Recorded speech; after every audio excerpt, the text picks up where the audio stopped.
Hello my scrappy friends, it is Jess here from the Scrappy Sisters and thank you for joining me for a Kitaholic Kits design team layout. This is me just showing you that over in the Kitaholic Kits subscribers Facebook group, Ronella, who's also a current DT member, put up a blind challenge, and that is when she gives you, or someone gives you, specific instructions and you try and follow those instructions to make a layout, but there's not a visual to go off. So the way I interpret those instructions may be different to how someone else interprets those instructions. So in this case, the first step was to choose a pattern paper, which I have done. Then it was to get my photos and to mat them on some vellum, which I did. Then it was, or to use another pattern paper to mat my photos on and to distress the edges, which I did with the pink one. Then it was to cut a large banner shape from another paper and layer it behind your photo. Now I actually used two banners, the dark green and the light green, and layered those behind my photo. And then step 5 was to add a horizontal strip of pattern paper somewhere under your photo for extra layering. And that's when I threw in the border strips. Both of these border strips came off the sticker sheet. This one is obviously a cute little floral, and then the next one is actually a golden scallop, but it has little dots that come out of it. And oh my goodness, they took me forever to get each little dot to come out of its hole. It was so annoying. That's what I'm doing now. And sure, I could have edited it out of my videos, but hey, if I had to live through it, now you do too. At least you get to live through it in double time. Once I have taken all those little dots out, I then line that up across as well. And we know, I've complained about this before, but we know that the Simple Stories sticker sheets, the 12 by 12 like border pieces aren't a full 12 by 12 and they're a little bit short. So I want to make sure that this scalloped edge lines up along with the floral edge at the same space. So that is step 5, adding a horizontal strip underneath where my photos are going to go.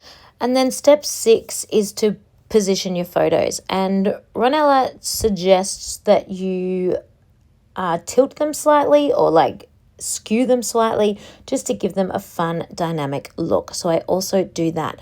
If you notice, I actually skewed the photos themselves, and then I'm also twisting the whole pink. Well, actually, I didn't really twist the pink very much, did I? Just the photos themselves. Anyway, moving on. Number 7 is to decide on your title placement and to use a mixture of alpha stickers, and word die cuts.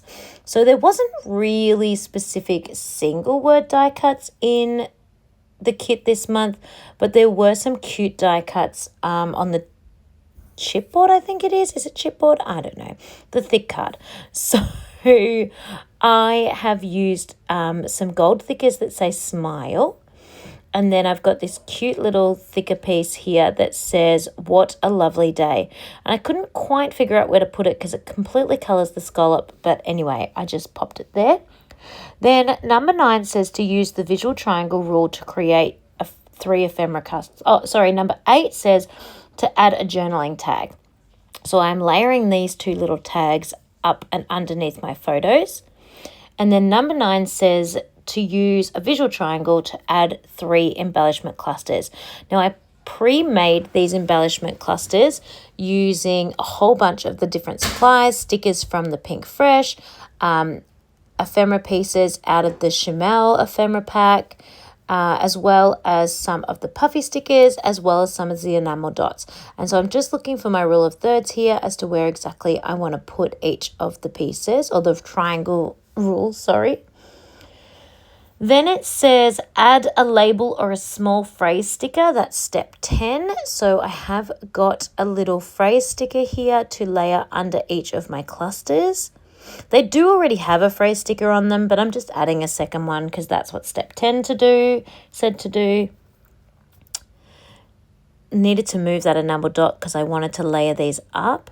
Then step 11 was use enamel dots, which are already on my clusters, or splatters or stamping. And so I'm going to pull in some gold splatters here. Splitter, splatter, splitter. If I had have kept reading the instructions, I actually would have saved these splatters until last. That was me vaguely trying to wave the splatters, because then step 12 says to add stitching for extra texture. I decided not to go with stitching But instead of stitching, I'm going to add a white border all the way around my page. So I wish I hadn't have done the splatters yet, because I do make a little smudge because I don't wait for the splatters to dry.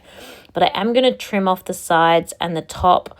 I'm just trimming the sides down to actually be in line so that Simple Stories border page actually fits all the way across now.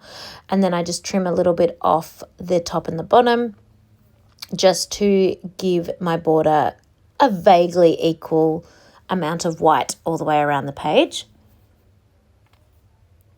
Step 11 was to not forget to date my layout. I have forgotten to do that. I will need to go back and do that. And then step 14 was the most important one, which was to have fun. I definitely did have fun, but I do find these challenges, I'm not going to lie, a little bit of a challenge. I do find it really difficult when I can't see a layout. I'm going to admit I cheated and texted Ranella and I said, dude, you have to show me your version of this. I'm so stuck. And very funny. She's like, I can't. I haven't made it yet. That's the whole point of the challenge. I'm going to make mine later. I want you guys to try first. I'm like, oh, Ronnie, you're killing me. But I persevered and got through it, and I actually loved the way it turned out. I did have a different page in the background at one stage, and it was far too busy. And this beautiful paper with the gold dots definitely works the best. So I'm so happy with the way this ended up coming together. Thank you, Ronnie, for the super fun challenge with all of the instructions. That was so fun. Thank you for watching along, and I cannot wait to share with you another layout next week. Have a very happy, scrappy week, everybody, and I will see you then. Bye.